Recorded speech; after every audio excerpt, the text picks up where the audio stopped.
hein. C'est la fameuse réforme de la facturation électronique. Alors, il y a beaucoup de choses qui paraissent un petit peu partout. Je vais juste vous présenter un rappel de la réforme, mais en 2-3 slides, 4-5. On y go. Donc, ce fameux programme, c'est la mise en place de la facturation électronique pour toutes les entreprises françaises assujetties à la TVA. Et l'assujettie à la TVA a forcément son importance. Selon les règles européennes, puisque c'est quelque chose qui, aux alentours de 2030 à peu près, toute entreprise qui vendra aussi au niveau de l'Europe devra échanger ses données sous ces fameux formats.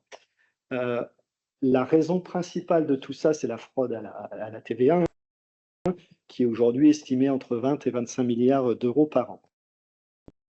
L'entreprise française a l'obligation de se conformer à cette réforme et il y a un certain nombre de pénalités, or, qui peuvent paraître assez minimes, puisque c'est 15 € avec des plafonds à 15 000 €.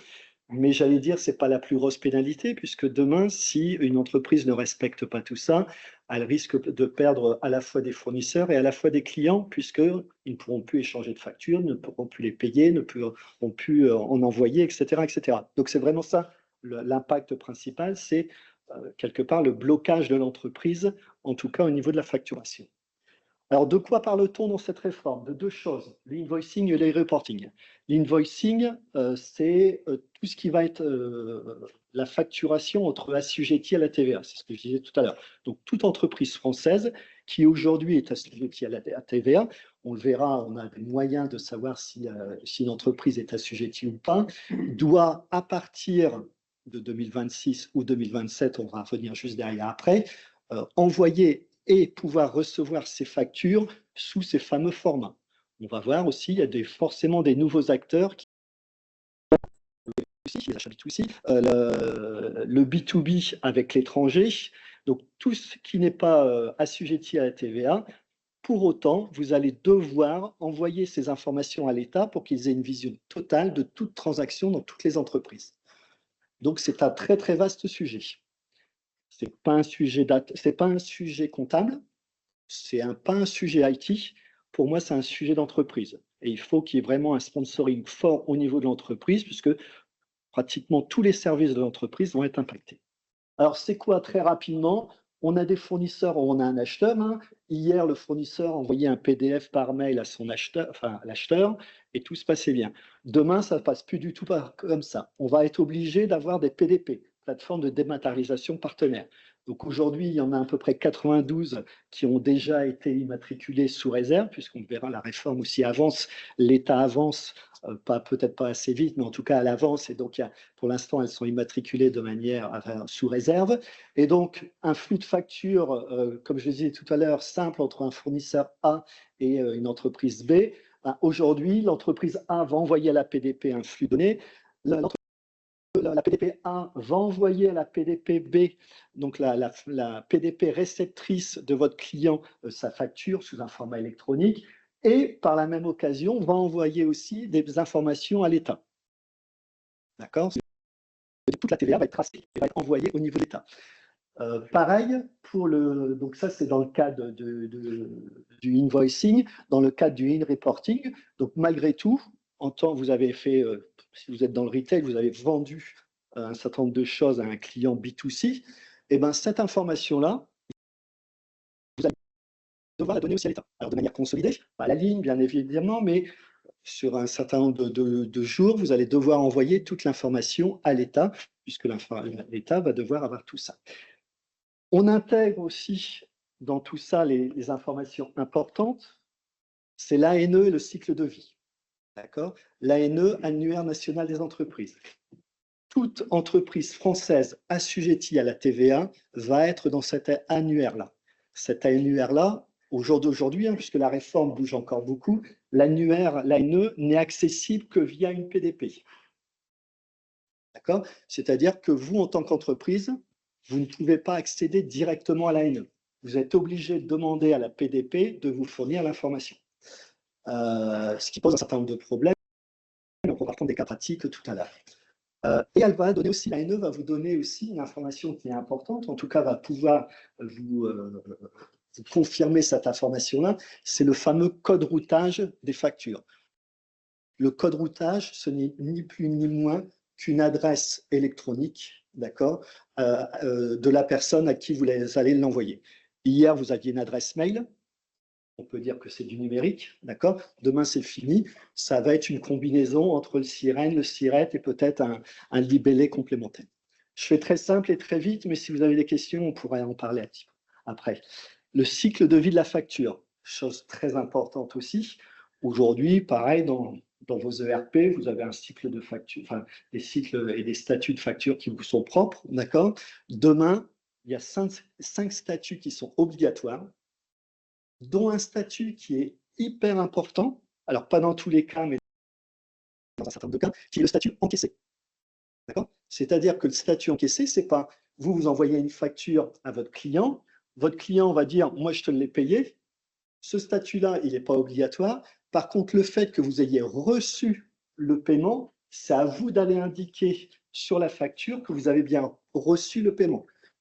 C'est plutôt dans le cas du service. Pareil, ça peut encore évoluer d'ici 2026, mais en tout cas, voilà, ça va nécessiter au niveau de votre système d'information un certain nombre de choses. Typiquement, pareil, votre ERP, vous avez des statuts qui existent aujourd'hui, qui sont peut-être pas les mêmes que ceux attendus par la réforme, et à un moment donné, il va bien falloir faire le lien entre vos statuts actuels ou changer de ERP, ce qui est possible, ou changer les statuts dans l'ERP, mais ce qui pourrait être un gros travail, et les statuts qui vont être entendus par la PDP. Et après, il y a 10 statuts facultatifs, c'est pareil, hein, il y a les rejetés, les litiges, etc. etc.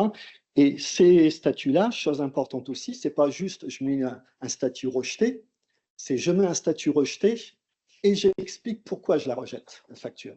C'est pas juste, tiens, je mets un libellé, je n'avais pas envie de la payer, donc je la rejette. Donc, pareil, il y a un certain nombre comment je peux dire, de statuts supplémentaires qu'il faut indiquer dans un certain nombre de cas. Très rapidement, voilà la vie d'une facture demain. Le vendeur envoie sa PDP. La PDP peut déjà la rejeter, d'accord, parce qu'elle n'est pas au bon format. Il manque des informations. Donc la PDP, votre PDP émettrice va pouvoir dire non, ta facture, elle n'est pas bonne, j'en veux pas. En tout cas, je ne peux pas l'émettre. Il peut la déposer. Pareil, la PDP réceptrice peut dire moi, je la rejette aussi. Parce qu'il y a eu un problème, hein, c'est des flux informatiques, donc il peut y avoir des fois de l'altération de données, et donc elle est plus conforme, moi je la rejette. Et puis après, vous avez tous les statuts. Alors, j'ai mis le lexique ici, hein, mais les bleus foncés, c'est vraiment les statuts obligatoires. Donc à un moment donné, c'est des statuts qu'il va falloir effectivement. Il y en a un certain nombre qui sont gérés par les PDP, mais il y en a un certain nombre qui vont être gérés par vous. OK? Le calendrier de la réforme. Ce qu'il faut comprendre, c'est qu'il y a deux grandes dates, septembre 2026, septembre 2027. Septembre 2026, toute société française assujettie à la TVA doit être en capacité de recevoir des factures sous ce nouveau format-là.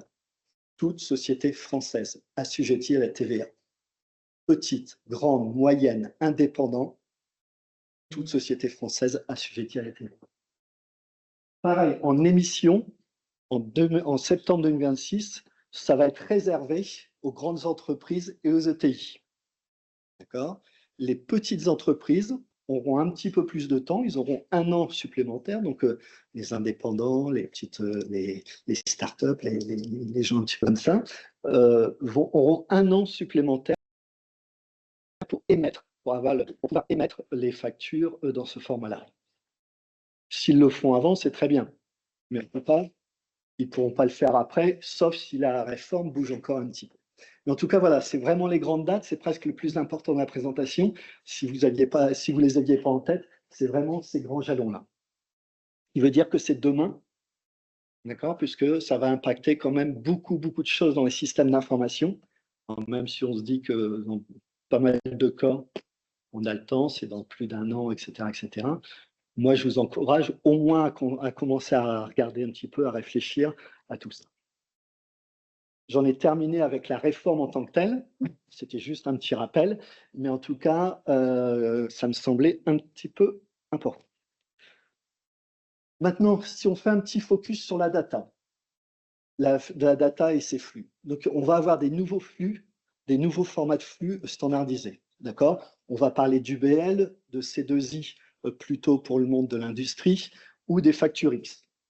D'accord? Ça, c'est le format que votre SI doit envoyer à sa PDP et le format que votre PDP réceptrice va vous envoyer dans votre SI. Chose importante, autant sur la partie émission, toutes les PDP aujourd'hui vont être capables de vous envoyer ces 3 flux-là. En réception, ce n'est pas toujours le cas. Il y a certaines PDP qui sont juste sur le flux UBL ou sur la facture X, etc. Donc, c'est important aussi quand vous allez choisir, ou si vous avez déjà choisi votre PDP, ou vos PDP, hein, puisqu'on peut en avoir plusieurs, à un moment donné, ça va être important de voir quel est le type de flux qu'il accepte, qu'il va émettre, etc., etc. Il y a forcément un nouveau flux de e-reporting. Ce n'est pas négligeable, hein, c'est toutes vos transactions B2C. Ben, demain, vous allez devoir donner cette information-là à l'État. Donc, c'est un nouveau flux sur lequel on va aller chercher. Hein, bien souvent, si vous êtes dans le retail, on a des systèmes de caisse.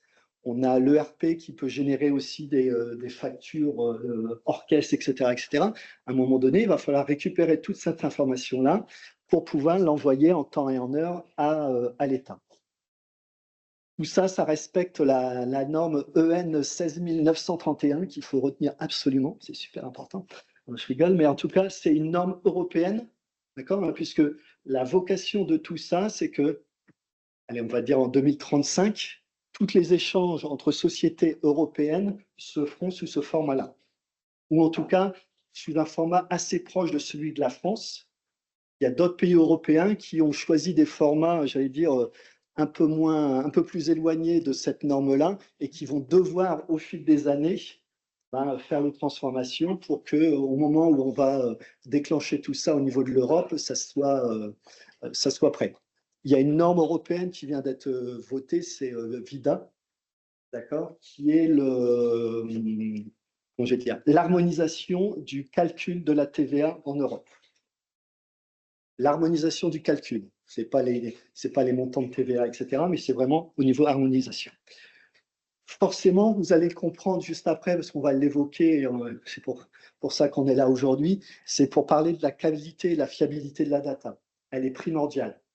À double titre, elle est primordiale dans la connaissance de vos tiers, mais elle va être aussi primordiale dans l'émission de vos lignes de facture ou dans la réception de vos lignes de facture.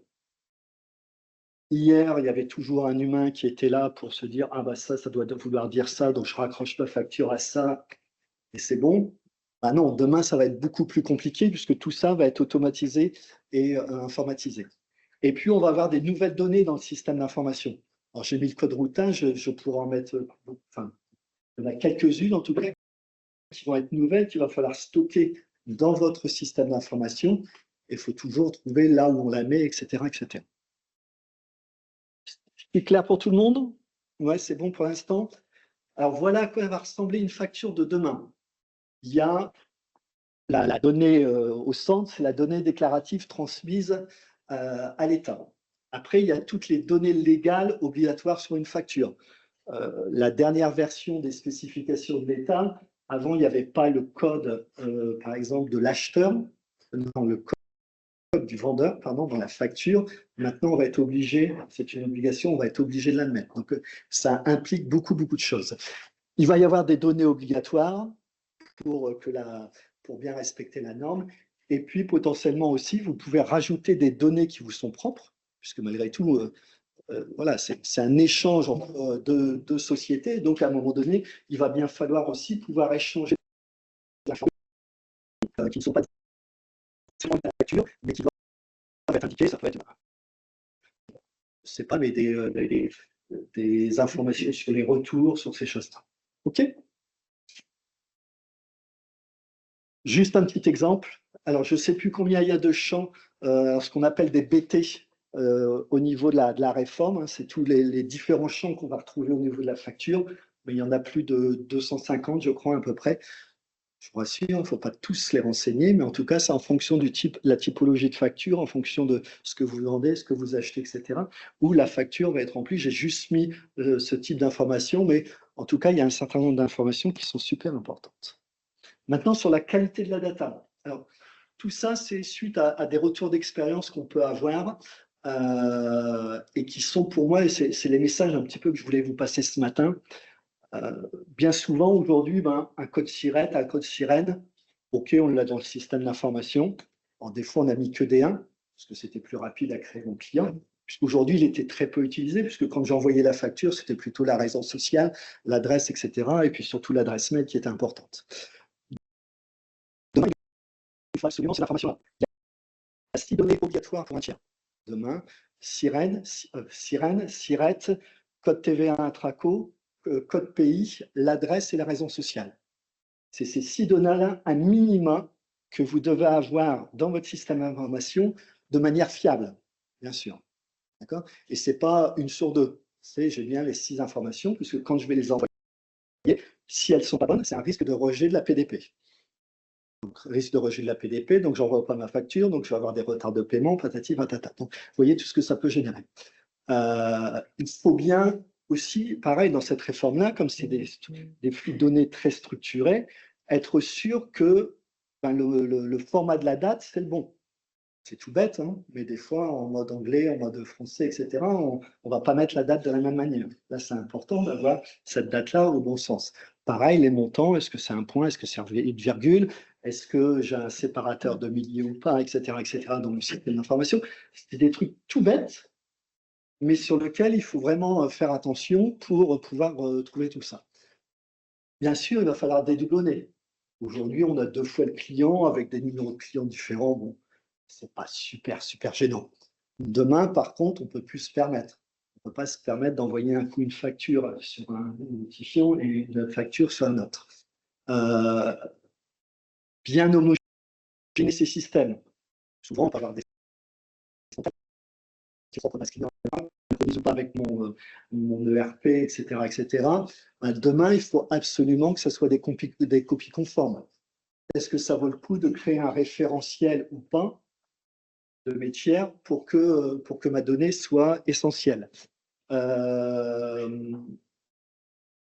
Chose importante, un fournisseur aujourd'hui peut être un client de demain.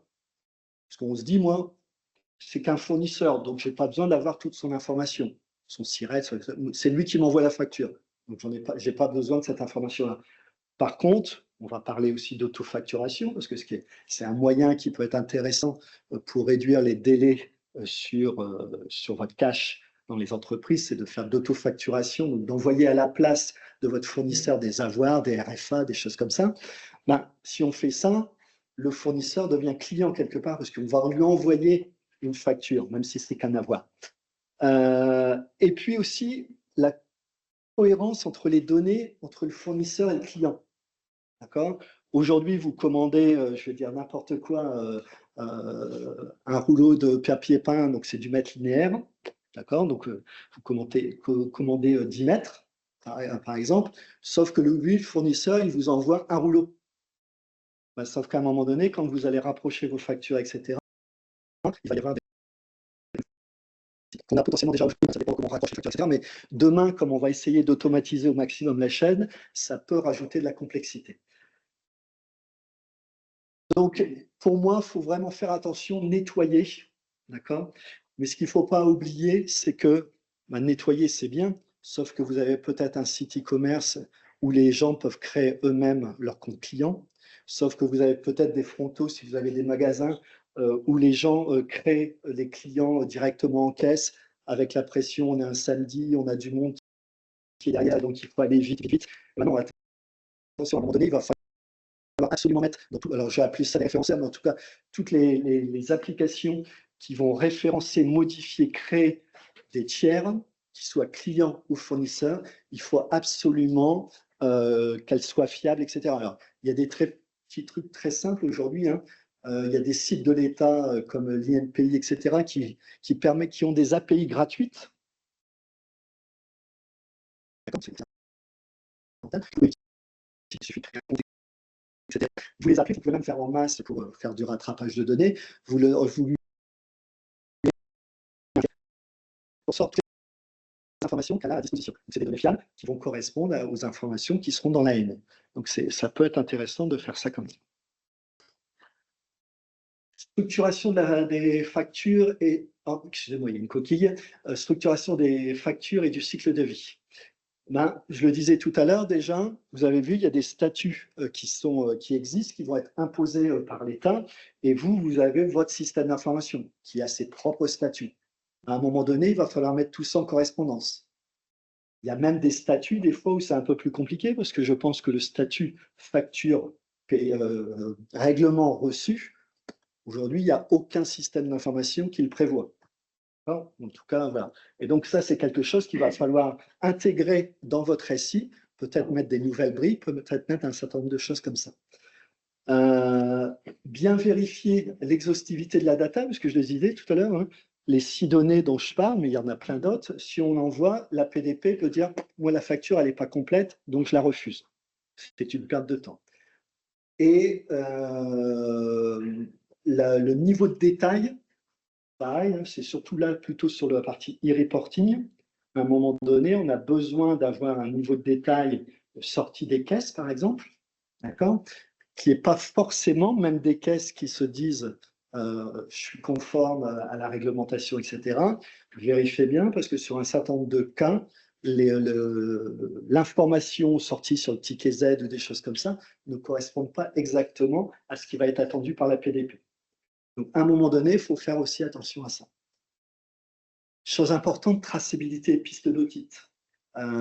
C'est là, je crois, sur la traçabilité ou la piste d'audit, où on a le plus de problèmes, je ne vais pas prendre par un problème, mais par des sujets où aujourd'hui, on a l'habitude de faire dans les entreprises un certain nombre de choses qui sont plus ou moins tolérées, d'accord, qui suivent plus ou moins la réglementation, mais qui, à un moment donné, à cause de cette réforme-là, ne seront plus possibles.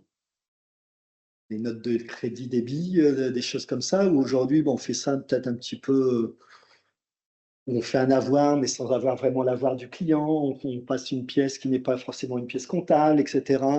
Aujourd'hui, tout le monde est content, tout le monde, ça se passe bien, etc. Demain, ça devient impossible. Donc, il faut revenir, on revient sur tous les processus.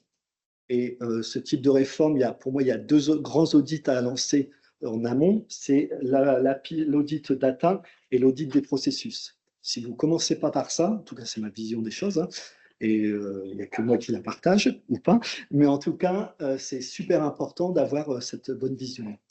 Vous allez devoir justifier de l'intégralité. Ça va même jusque, je vais vous donner un exemple, sur le compte fidélité. Ça paraît tout basique, hein, je dis ça. Strictement rien à voir avec la réforme. Strictement rien à voir. Eh bien si. Vous avez un pro qui a une carte de fidélité, qui passe en magasin, mais c'est un pro, c'est un indépendant. Donc il ne veut pas que le chiffre d'affaires, donc il travaille, c'est un quart d'heure, ou un peintre, on va prendre un peintre. C'est un peintre donc, qui travaille, c'est pas parce que vous êtes costaud, mais en tout cas, voilà, c'est un peintre qui est auto-entrepreneur, donc il ne veut surtout pas que l'achat de la marchandise, ça passe dans son chiffre d'affaires, sinon il va dépasser le plafond, patati patata. Et donc il se dit, viens avec moi client, on va chez Castorama et on va acheter de la peinture. Très bien, il arrive en magasin, il sort sa carte de feed, je positionne ma carte de feed, ok, très bien, mais ma facture, ça ne rentre pas, surtout pas dans mes comptes, donc vous faites une facture pour Monsieur Dupont. Hier, pas de souci. Enfin, après, ça dépend de votre programme de feed. Hein. Je ne connais pas, je suis Castorama. Mais en tout cas, si vous donnez des points, ces points cumulés au fin de l'année ou à un moment dans l'année vous donnent une remise ou un chèque cadeau ou n'importe quoi. Bah, demain, c'est plus possible. C'est bête. Tout ça à cause de la traçabilité, puisque l'État va pouvoir dire ces points-là, donnez-moi la facture dans le compte client qui correspond à ces points-là. Bah, là, on voit que ce n'est pas possible. Et donc, ça veut même dire que les choses anodines qui paraissent très éloignées de la facturation électronique, si on ne l'a pas imaginé, si on n'a pas revu un petit peu ces processus, bon, on va se retrouver avec des risques potentiels au niveau fiscal. OK. Pareil, sur un avoir, tout bêtement, il faut avoir le numéro de la facture qui a été émise. Problématique toujours dans le retail, hein, je suis désolé s'il y a des gens qui ne sont pas dans le retail, mais des magasins qui ont des franchisés, pas très très loin l'un de l'autre. J'achète un produit d'un côté, chez un franchisé, je le ramène dans l'autre magasin franchisé à côté. Hier, enfin aujourd'hui, pas de souci. Demain, comment vous allez faire la traçabilité entre la facture, les systèmes d'information, etc., etc. C'est super compliqué. Ça implique plein de choses. Donc vous allez dire, ben, j'arrête. Le plus simple, hein, c'est j'arrête d'acheter un produit dans un magasin et de pouvoir le ramener dans l'autre. Mais du coup, au niveau client, commerce, c'est pas terrible. Pareil, la facture de solde des acomptes, elle va. Aujourd'hui, c'est encore des choses qui peuvent évoluer aussi, mais elle doit reprendre, la facture de solde doit reprendre la liste de tous vos acomptes. Vous pouvez le présenter à la ligne, vous pouvez le présenter en pied de page, etc. Mais vous devez conserver toute cette traçabilité de tous les acomptes payés au niveau de votre facture. Et le programme de feed, j'en ai déjà parlé. RGPD, c'est aussi le bon moment de se remettre au carré, même si c'est une obligation depuis un petit moment, mais en tout cas, à un moment donné, on s'aperçoit que dans les systèmes d'information, ça peut encore arriver que dans un coin, dans une base ou dans une autre, il reste un petit peu de référentiel et de données qui ne sont pas conformes au RGPD. Et puis peut-être c'est le bon moment à un moment donné de se dire si j'ai plusieurs référentiels qui sont multiples dans ma société, ben, est-ce que j'en crée pas un seul? Et puis avec des outils tels qu'on a pu vous présenter aujourd'hui, ben, je mets à jour mes différentes bases. Essayer de centraliser au maximum tout ce qui est données tiers. Et puis les données aussi du cycle de vie de la facture. Aujourd'hui, c'est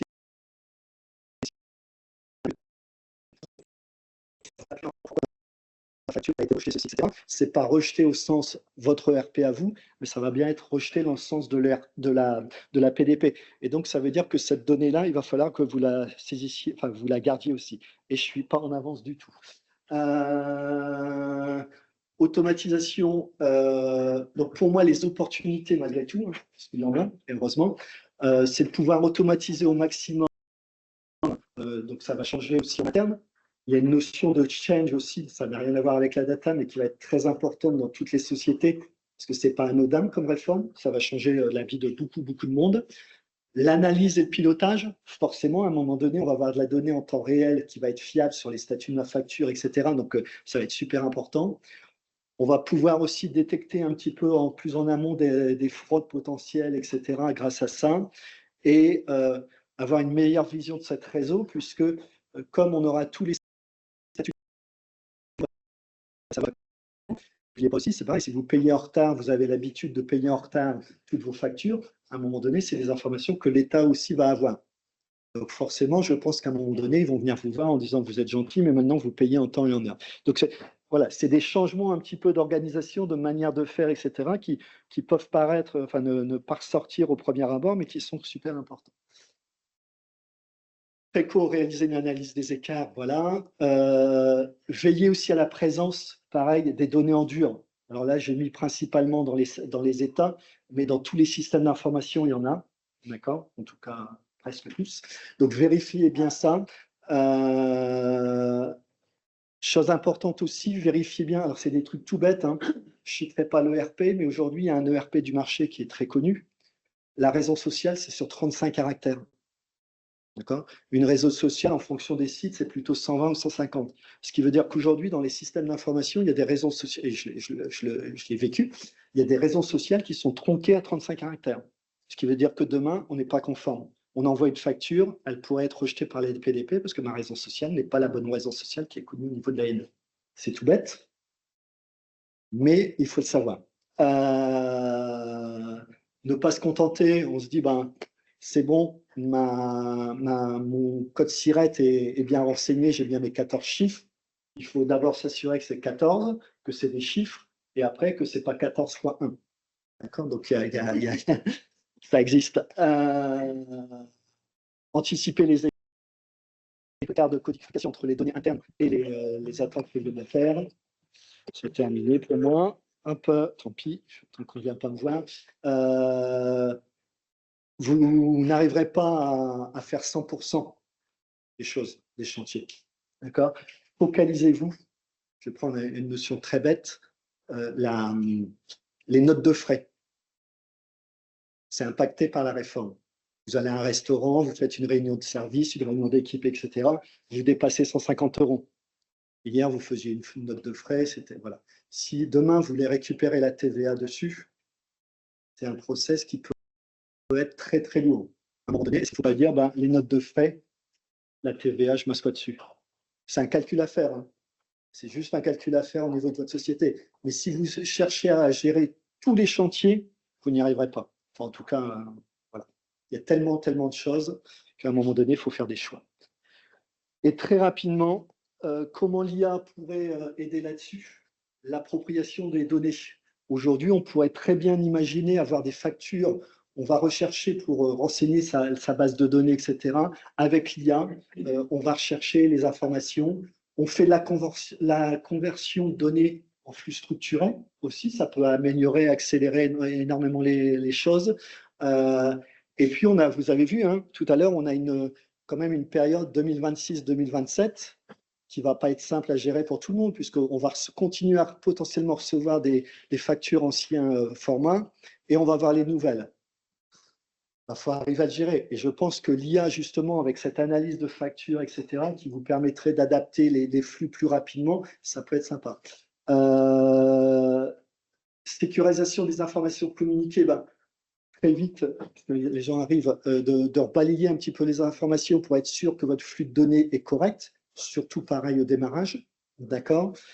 Faire des modèles prédictifs aussi pour anticiper les erreurs de reporting, parce que je vous avoue que septembre 2026, décembre 2026, ça va être costaud. Si vous n'avez pas encore choisi vos PDP, faites-le, parce qu'elles vont bientôt être submergées de demandes.